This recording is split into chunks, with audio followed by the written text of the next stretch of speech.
Hey hi everyone, my name is Rohit Kumar and welcome all of you in this video. So आज की video में हम क्या सीखने जा रहे हैं? आज की वीडियो में हम सीखने जा रहे हैं कि हमने तुम्हें अगर मेरे बेसिक्स वाले तुमने वीडियोस देखे होंगे जिसमें मैंने बात किया था कि वेब डेवलपमेंट में बेसिक्स क्या है जो तुम्हें पता होना चाहिए, जिससे कि तुम्हारा फंडामेंटल क्लियर हो। अगर तुमने अभी तक वो वीडियो नहीं देखा है तो मेक श्योर कर लेना है कि उस वीडियो को तुम देख लो। उसका लिंक मैं तुम्हें डिस्क्रिप्शन बॉक्स में प्रोवाइड कर दूंगा। नाउ अब क्वेश्चन अराइज होता है कि उसमें हमने बात किया था जो वेब डेवलपमेंट है उसके 3 पार्ट होते हैं, फ्रंट एंड, बैक एंड और डेटाबेस। फ्रंट एंड अब हम जा रहे हैं उसको डिस्कस करने और अच्छे से सीखेंगे कि फ्रंट एंड क्या होता है। फ्रंट एंड अगर हम फ्रंट एंड डेवलपर बनना है तो फ्रंट एंड डेवलपर बनने के लिए मुझे क्या क्या टेक्नोलॉजीज सीखने होंगे, क्या क्या चीज़ें हैं। और बाई चांस सभी को पता होगा कि फ्रंट एंड में ना हम HTML सीखेंगे, हम CSS सीखेंगे, हम जावास्क्रिप्ट सीखेंगे। बट ये HTML क्या करता है, ये CSS क्या करता है और ये जावास्क्रिप्ट क्या करता है। क्योंकि अगर हमें ये चीज़ पता है तो हमें पता रहेगा कि हाँ यार, अगर मुझे डिज़ाइनिंग सीखना है तो मुझे क्या सीखना पड़ेगा, मुझे HTML सीखना पड़ेगा, मुझे CSS या फिर जावास्क्रिप्ट में से क्या सीखना पड़ेगा, मुझे अगर लॉजिक बिल्ड करना है तो मुझे क्या सीखना पड़ेगा। सो ये सारी चीज़ को हम जा रहे हैं समझने की क्या वेबसाइट में HTML का क्या फंक्शन होता है, वेबसाइट में CSS का क्या फंक्शन होता है, वेबसाइट में जावास्क्रिप्ट का क्या फंक्शन होता है। ये सारी चीज़ इस वीडियो के बाद क्लियर हो जाएगा। ये एक तुम्हारा लास्ट वीडियो हो सकता है जिसके बाद तुम्हें और कोई वीडियो देखने की जरूरत नहीं पड़ेगी, जिसमें तुम्हें पता करना होगा कि HTML क्या होता है, CSS क्या होता है, जावास्क्रिप्ट क्या होता है। थोड़ा सा टाइम कंज्यूमिंग होगा। बहुत सारे एनालॉजी के साथ हम समझेंगे कि HTML, CSS और जावास्क्रिप्ट में डिफरेंस क्या है। आई होप ये वीडियो तुम्हारे लिए एट द एंड वीडियो रहेगा, ठीक है। सो मेक श्योर करना कि अगर ये वीडियो लगता है अच्छा तो वीडियो कर लेना लाइक, चैनल पे नए हो तो चैनल को कर लेना सब्सक्राइब। और एक और लास्ट रिक्वेस्ट, हमारे चैनल पे विजिट करना, प्लेलिस्ट पे जाना। प्लेलिस्ट पे मैंने तुम्हारे लिए बहुत सारे गिफ्ट रख रखे हैं, बहुत सारे वीडियो जो तुम्हारे इस वेब डेवलपमेंट जर्नी को बहुत ही अच्छा बनाएगा। तो जाओ उसको विजिट करो, देखो और सजेशन दो कि क्या क्या चीज़ें हैं जो हम अपडेट कर सकते हैं, क्योंकि आपका ये सजेशन मेरे लिए बहुत ज़्यादा वैल्यूएबल होता है। सो लेट्स गो और स्टार्ट करते हैं हमारा आज का चीज़ें। सो हमने बात किया था, मैं एक बार अपना एपिसोड खोल लेता हूँ जिसको मैं तुम्हें समझाता हूँ कि हमने क्या बात किया था और उसके बाद की चीज़ों को हम समझते हैं। तो यहाँ पर मैंने क्या किया, एपिसोड को ओपन कर लिया, एक ब्लैंक डॉक्यूमेंट ले लेते हैं और इसको बड़ा कर लेते हैं। हमने बात किया था कि जो वेब डेवलपमेंट होता है, ठीक है, इसके वेब डेवलपमेंट इसके क्या 3 पार्ट थे। पहला पार्ट जो था वो क्या था, फ्रंट एंड, जो कि अगर तुम ये वीडियो देख रहे हो तो आई थिंक तुम्हें फ्रंट एंड के बारे में ही जानना है। बैक एंड और होता है डेटाबेस, ठीक है। इनके बारे में तुम्हें समझना है तो जो मैंने वीडियो का लिंक मैंने तुम्हें बताया ना कि डिस्क्रिप्शन में दूंगा, उसको जाकर देख लेना, ये समझ में आ जाएगा कि फ्रंट एंड क्या होता है, बैक एंड क्या होता है, डेटाबेस क्या होता है। आज का जो टॉपिक है वो हम डायरेक्टली डिस्कस करते हैं, जो कि क्या है हमारा, जो कि है हमारा कि फ्रंट एंड जो हम है फ्रंट एंड के बारे में हम सीखने जा रहे हैं। तो फ्रंट एंड के बारे में हम सीखने जा रहे हैं। देखो, तो फ्रंट एंड अगर तुम्हें डेवलपर बनना है, फ्रंट एंड के बारे में समझना है तो तुम्हें कुछ टेक्नोलॉजीज आने चाहिए। पहला पहला क्या है, पहला है हमारा HTML जिसको हम कहते हैं हाइपर टेक्स्ट मार्कअप लैंग्वेज। दूसरा CSS, ठीक है। और तीसरा एट देन जावास्क्रिप्ट। CSS यानी कैस्केडिंग स्टाइल सेट। अब हम समझ रहे हैं कि फ्रंट एंड में HTML का क्या काम है, CSS का क्या काम है, जावास्क्रिप्ट का क्या काम है। लेकिन उसके लिए तुम्हें पहले समझना पड़ेगा कि वेबसाइट में फ्रंट एंड क्या होता है। देखो, तुम किसी भी वेबसाइट पे विजिट करते हो, तुम ये यूट्यूब पे ही क्यों नहीं विजिट करते हो, जो चीज़ तुम्हें दिख रहा है यहाँ पर, तुम्हें यहाँ पर ये इमेज दिख रहा है, ये लोगो दिख रहा है, ये नाम दिख रहा है, ये सारे वीडियोस दिख रहे हैं, ये कहलाता है फ्रंट एंड। फ्रंट एंड मतलब जो भी चीज़ जो एक पर्सन देख सकता है वेबसाइट पे, वो सारे चीज़ क्या कहलाते हैं, फ्रंट एंड के पार्ट कहलाते हैं। तुम एक इंसान को देखते हो, इंसान में तुम्हें ऊपर से तुम जो भी चीज़ उसको देख रहे हो, उसके फेस देख रहे हो, उसको नोज देख रहे हो, उसको आईज देख रहे हो, ये सारे क्या हो गए, फ्रंट एंड। बैक एंड होता है उसके अंदर का बिहेवियर, उसके अंदर की चीज़ें, वो होता है बैक एंड। लेकिन अभी हम फ्रंट एंड की बात करें, नहीं, फ्रंट एंड में सारा चीज़ जो तुम एक वेबसाइट पे जाकर देखते हो। तुम अगर किसी वेबसाइट पे जा रहे हो, मान लो कि फ्लिपकार्ट की वेबसाइट पे जा रहे हो, तो यहाँ पर हम चलते हैं फ्लिपकार्ट के वेबसाइट पे। देखो, तुम यहाँ पे फ्लिपकार्ट के वेबसाइट पे जा रहे हो तो फ्लिपकार्ट के वेबसाइट पे क्या होगा, तुम्हें बहुत सारे प्रोडक्ट्स दिखेंगे, तुम्हें फ्लिपकार्ट का लोगो दिख रहा है, देखो यहाँ पे सर्च बार दिख रहा है, यहाँ पे बाकी की चीज़ें दिख रहे हैं।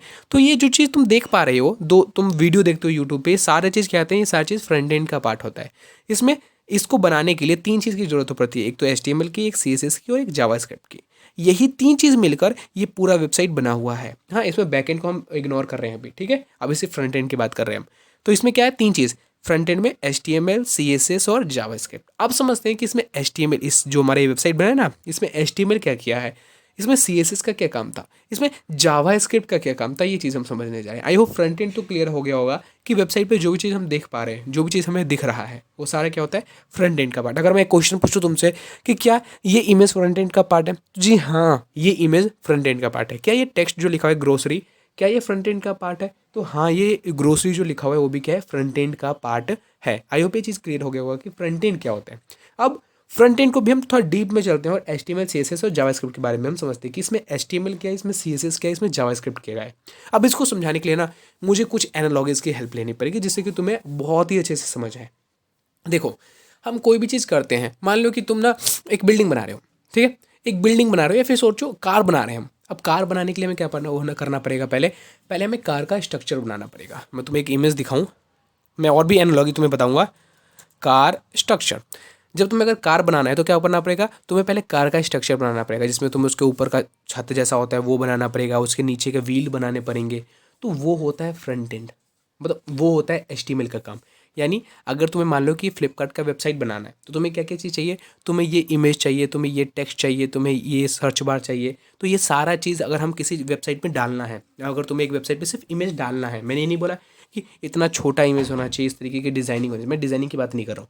बस तुम्हें अगर वेबसाइट पे कोई भी इमेज डालना है, कोई भी रॉ मटेरियल तुम्हें वेबसाइट में इनपुट करना है, ठीक है, उसको हम कहते हैं, उसको हम करते हैं with the help of HTML। देखो जैसे यहाँ पर क्या था, कार का स्ट्रक्चर बन गया, क्या ये कार है? नहीं, अब ये कार है, इस पर कलर किया जाएगा। तो बस सिर्फ क्या किया गया, एक स्ट्रक्चर बनाया गया। मान लो कि एक मकान है, मकान में तुमने ब्रिक्स हो गए, ईंट हो गया, सीमेंट हो गया, रॉड से तुमने सिर्फ मकान बना दिया, कुछ नहीं किया उसमें, ना पेंट किया है ना उसके अंदर कोई चीज़ सामान रखा है, तो वो क्या हो गया। ऐसा ही काम करता है HTML कि वेबसाइट में सिर्फ क्या करता है, रॉ मटेरियल को डाल देता है। रॉ मटेरियल यानी इस तरीके के बैनर डाल देगा। अगर मुझे वेबसाइट पे वीडियो डालना है तो वो कौन करेगा, वो वीडियो डालने का काम करेगा HTML। अगर मुझे वेबसाइट पे कोई पैराग्राफ डालना है तो पैराग्राफ डालने का काम कौन करेगा, वो काम करेगा HTML। अब HTML तो क्लियर हो गया कि HTML क्या करता है, हमारे वेबसाइट में कोई भी चीज़ डालना है, कोई भी चीज़ हमें बाहर से उठाकर हमें अपने वेबसाइट में इनपुट करना है, तो वो काम कौन करने वाला है, वो काम करने वाला है HTML। अब बात आता है कि ठीक है, यहाँ पर तो HTML ने ये काम कर दिया, अब CSS का क्या काम है। देखो मैंने ना ये इमेज, देखो मैं तुम्हें दिखाता हूँ। मान लो कि ये जो इमेज है ये मैंने ना HTML के थ्रू यहाँ पर डाल दिया, बट मुझे ये HTML ना यहाँ पर चाहिए, इस पर्टिकुलर प्लेस पे चाहिए और इतने ही साइज़ का चाहिए।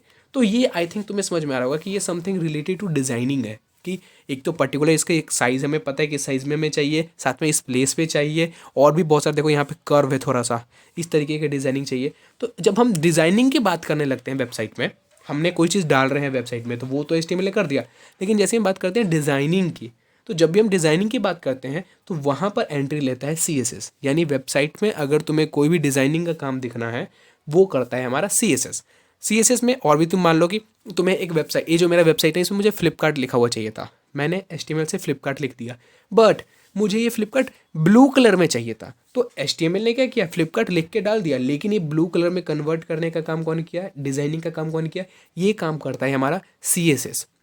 मैंने और भी तुम्हें एग्जांपल अगर दिखाऊं HTML और CSS के बीच में, तो और देखो, हमने देखो यहाँ पर ये जो चीज़ है ना, ये हमने इमेज सभी डाल दिया, हमने ये ग्रोसरी डाल दिया, ग्रोसरी का इमेज डाल दिया, ग्रोसरी के नीचे टेक्स्ट डाल दिया, लेकिन हमें क्या चाहिए, हमें चाहिए ना कि ये इमेज ऊपर उसके नीचे ग्रोसरी लिखा रहे। तो ये आ गया डिज़ाइनिंग का पार्ट, कि हमने HTML से इमेज और टेक्स्ट तो डाल दिया, लेकिन अगर हम सिर्फ HTML यहाँ पर देखते हैं तो ये ग्रोसरी का जो इमेज है ये यहाँ पर होता, जो ये टेक्स्ट है कहीं और होता। लेकिन हमने CSS से क्या कर सकते हैं, कोई भी चीज़ को जो भी हमने HTML से डाला उसको डिज़ाइन दे सकते हैं। तो ये जो अच्छा लुक दिखता है ना, अलग अलग वेबसाइट का, हमें नेटफ्लिक्स जाते हैं तो वहाँ पर अच्छा दिखता है एकदम लुक, वो कौन करता है, डिज़ाइनिंग वाला जो भी काम है वो काम करता है हमारा CSS। उसके अंदर इनपुट कुछ करना है, कोई तुम्हें मान लो वीडियो डालना है, तुम यूट्यूब पे जाते हो, यूट्यूब पर वीडियो डालना है, तो वीडियो डालने का काम तो HTML कर देता है, बट उसको डिज़ाइन करना वो काम करता है हमारा CSS। आई होप ये चीज़ क्लियर हो गया होगा कि डिज़ाइनिंग का काम क्या होता है। ऐसे ही कार यहाँ बन चुका है, तो कार का स्ट्रक्चर तो HTML ने बना दिया, वैसे वेबसाइट का स्ट्रक्चर तो HTML बना देता है, लेकिन उसके अंदर डिज़ाइनिंग्स को कलर किया जाएगा, बहुत सारी चीज़ किए जाएंगे, कलर करके इसमें स्टिकर्स लगाए जाएंगे कंपनी के, वो काम कहलाता है डिज़ाइनिंग का। और वो डिज़ाइनिंग कौन करता है, वो काम करता है CSS हमारे वेबसाइट में। आई होप ये चीज़ क्लियर हो गया होगा, ठीक है। तो हमने HTML समझ लिया कि रॉ मटेरियल को हमारे वेबसाइट में डाल देता है, CSS डिज़ाइनिंग का काम कर देता है। अब बात आता है जावास्क्रिप्ट क्या करता है। तो जावास्क्रिप्ट करता है, देखो एक चीज़ मैं तुम्हें समझा रहा हूँ, हमने ना ये जो बैनर को पे गौर करना, ये बैनर जो है ना इस पर गौर करना, हमने बैनर को HTML से डाल दिया, अग्री, हाँ अग्री। CSS से हमने इस प्लेस पे डाला, यानी डिज़ाइनिंग कर दिया हमने, CSS से इस प्लेस पे डाला और इतना साइज़ हमने कंट्रोल किया CSS की हेल्प से। लेकिन ये जो ऑटोमेटिक मूव हो रहा है वो तो ना HTML का काम है, वो ना CSS का काम है, वो कहाँ से आता है। तो जब भी इस तरीके के लॉजिक हो, देखो मूव करने के लिए क्या चाहिए, लॉजिक चाहिए। और जब भी बात हम आता है लॉजिक का वेबसाइट में, कि वेबसाइट में कोई भी एक ऐसा चीज़ है जो लॉजिक कर रहा है, वहाँ पर आता है जावास्क्रिप्ट। क्या आता है वहाँ पर जावास्क्रिप्ट। तो ये जो ऑटोमेटिक मूव कर रहा है ना, ये ऑटोमेटिक मूव कर रहा है या फिर इस बटन पे क्लिक करने पे मूव कर रहा है, तो ये क्या है, इसके लिए लॉजिक चाहिए और ये लॉजिक का काम करता है हमारे लिए जावास्क्रिप्ट। तुम यूट्यूब के वीडियोज़ पे जाते हो, देखो तुम क्या करते हो, यूट्यूब के वीडियोस पे जाते हो, यूट्यूब के वीडियोस पे यूट्यूब पे वीडियो डालने का काम किसने किया, वीडियो डालने का काम किया HTML ने, इसको डिज़ाइन देने का काम किसने किया, ये काम किया HTML ने। लेकिन इस पर क्लिक करने के बाद वीडियो स्टार्ट हो, म्यूट वाले बटन पे क्लिक करने के बाद म्यूट हो जाए, M करते हैं अपने कीबोर्ड से प्रेस करते हैं तो म्यूट हो जाता है, F करते हैं तो फुल स्क्रीन में हो जाता है। तो ये सारा काम क्या है, ये सारा काम क्या है, लॉजिक का। और ये लॉजिक वाला काम कौन करता है, ये लॉजिक वाला हमारा काम करता है जावास्क्रिप्ट। यानी वेबसाइट में 3 कंपोनेंट फ्रंट एंड बनाने के लिए, एक HTML, एक CSS और एक जावास्क्रिप्ट। HTML ने क्या किया, रॉ मटेरियल को डाल दिया, CSS डिज़ाइनिंग का काम कर दिया और जावास्क्रिप्ट काम करता है लॉजिक डालने का। अब लॉजिक में मैं तुम्हें एक और एग्जांपल दूं, मैं चाहता हूं, अब तुमसे एक क्वेश्चन है, तुम मुझे बताना, ठीक है। मान लो कि मैं चाहता हूं कि एक इमेज डालूं, एक यहाँ पर एक अपना इमेज डालूं, तो इमेज अगर मुझे एक सिर्फ इमेज डालना है अपने वेबसाइट में, तो वो मैं किससे करवाऊंगा, हाँ वो करवाऊंगा मैं HTML डेवलपर से। मेरे पास 3 डेवलपर है, एक HTML डेवलपर, एक CSS डेवलपर, एक जावास्क्रिप्ट डेवलपर। मुझे भी सिर्फ इमेज डालना है तो मैं किससे डलवाऊंगा, वो मैं डलवाऊंगा HTML डेवलपर से। लेकिन मुझे सर्कुलर इमेज चाहिए और यहाँ पर चाहिए, तो वो मैं किससे करवाऊंगा, वो मैं करवाऊंगा CSS डेवलपर। क्यों, क्योंकि वो डिज़ाइनिंग का पार्ट हो गया। एट द एंड अब मुझे चाहिए ना कि जो मैंने इमेज डाला है वो ऑटोमेटिक घूमते रहे थ्रू आउट द जर्नी, वो ऑटोमेटिक घूमते रहे। तो क्या हुआ, एक लॉजिक आ गया, यानी घूमने का क्या आ गया, लॉजिक। तो वो काम कौन करता है, वो काम करता है हमारा जावास्क्रिप्ट। आई होप ये चीज़ क्लियर है। तो ये होता है HTML और CSS और जावास्क्रिप्ट। अब मैं क्या करूँगा, तुम्हें एक्चुअली मैं वेबसाइट में से CSS को हटा के दिखाऊंगा, एक्चुअली वेबसाइट में मैं जावास्क्रिप्ट हटा के दिखाऊंगा और दिखाऊंगा कि एक्चुअली क्या होता है जब वेबसाइट सिर्फ HTML का बना हो। वेबसाइट जब उसमें सिर्फ CSS और HTML हो, उसमें सिर्फ जावास्क्रिप्ट और CSS और HTML जब तीनों आ जाते हैं तो क्या होता है, यानी 3 स्टेप देखेंगे। पहला, जब उसमें सिर्फ HTML हो, दूसरा जब उसमें सिर्फ HTML और CSS दोनों हो, और लास्ट जब उसमें तीनों चीज़ हो। तो स्टार्ट करते हैं। तो अभी वो कंडीशन है जिसमें वेबसाइट में HTML भी है, CSS भी है, जावास्क्रिप्ट भी है। तो अभी इस तरीके से वर्क कर रहा है। अब देखते हैं कि इसमें अगर हम CSS को हटा दें, यानी कैस्केडिंग स्टाइल शीट, यानी डिज़ाइनिंग के पार्ट को हटा दें, तो कैसा होगा। उसको हटाने के लिए तुम्हें क्या करना है, कहीं पे भी जाना और राइट क्लिक करना है माउस से। यहाँ पर ऑप्शन मिलेगा इंस्पेक्ट पे, इस पर क्लिक कर लेना। यहाँ पर हमारा ये ओपन हो जाएगा, इसमें देखो एलिमेंट पे रहना और सबसे ऊपर चले जाना, ठीक है। यहाँ पर जो तुम्हें हेड टैग दिख रहा है ना, इस हेड टैग पे क्लिक करके इसे डिलीट कर देना। जैसे तुम डिलीट करोगे तो क्या हुआ, इसमें से पूरा CSS का पार्ट हट चुका है। अब तुम देख सकते हो कि ये हो गया वेबसाइट, इस तरीके का वेबसाइट दिखेगा। और सिर्फ तुम HTML से बनाओगे तो क्या होगा, इस तरीके का वेबसाइट दिखेगा। आई होप ये चीज़ क्लियर हो गया होगा कि क्या होता है HTML, क्या होता है CSS, क्या होता है जावास्क्रिप्ट। HTML के कारण देखो ये चीज़ दिख रहा है क्योंकि इमेज डालने का काम कौन था, HTML का, और अभी इसमें HTML बचा है, इसी कारण से मुझे ये इमेज दिख रहा है। CSS हट चुका है, इसी कारण से देखो ये अरेंज फॉर्म में नहीं है। आई होप ये चीज़ क्लियर हो गया होगा। सो ये चीज़ था जिससे तुम्हें आई होप एक क्लियर आइडिया हो गया होगा कि जावास्क्रिप्ट क्या काम करता है, CSS क्या काम करता है, HTML क्या काम करता है। तुम एक कैलकुलेटर बना रहे हो। देखो मैं अगर एक और चीज़ तुम्हें बताऊँ, तुम्हें और एक एग्जांपल बताऊँ मैं, तो हम मान लो कि कैलकुलेटर बना रहे हैं। तो कैलकुलेटर में ये जो डिज़ाइनिंग का काम हो गया ना, ये 7 डालना है, ये 8 डालना है, ये 9 डालना है, 4 डालना है, जो नंबर डालना है, ये काम किसने किया, ये काम किया HTML ने। इसको इस तरीके से अरेंज फॉर्म में डिज़ाइनिंग किया, किसने किया, ये किया CSS ने। लेकिन मैं इसमें करता हूँ 78 मल्टीप्लाई बाई 2, और मैं जैसे इसको इक्वल करता हूँ तो क्या होता है, इसका मुझे एक रिजल्ट आ जाता है, यानी एक लॉजिक चल रहा है इसके पीछे, तभी तो ये मल्टीप्लाई ऑटोमेटिक हो जा रहा है। तो ये काम करता है हमारा जावास्क्रिप्ट, यानी HTML स्ट्रक्चर बना दिया, CSS डिजाइनिंग कर दिया, और जावास्क्रिप्ट क्या करता है, लॉजिक को देता है। आई होप ये वीडियो ना समझ में आ गया होगा और तुम्हें आइडिया मिल गया होगा कि क्या होता है HTML, क्या होता है CSS और क्या होता है जावास्क्रिप्ट। साथ ही में तुम्हें पता चल गया होगा कि HTML का क्या काम है, CSS का क्या काम है, जावास्क्रिप्ट का क्या काम है। सो मेक श्योर करना कि अगर ये वीडियो अच्छा लगे, वीडियो से तुम्हें कोई भी नॉलेज मिला हो, तो वीडियो करना लाइक, चैनल पे नए हो तो चैनल को करना सब्सक्राइब। ऐसी वीडियोस आते रहेंगे, तो एक बार प्लेलिस्ट पे जाकर विजिट करना, वहाँ पे तुम्हारे लिए बहुत सारे गिफ्ट है। तो जाओ विजिट करो, देखो प्लेलिस्ट पे वीडियोस को, और सजेशन देना जरूर करना। तुम्हारे सजेशन से हम अपने कंटेंट को चेंज करते हैं और नए नए कंटेंट आते रहेंगे। सो मिलते हैं नेक्स्ट वीडियो में, तब तक के लिए बाय।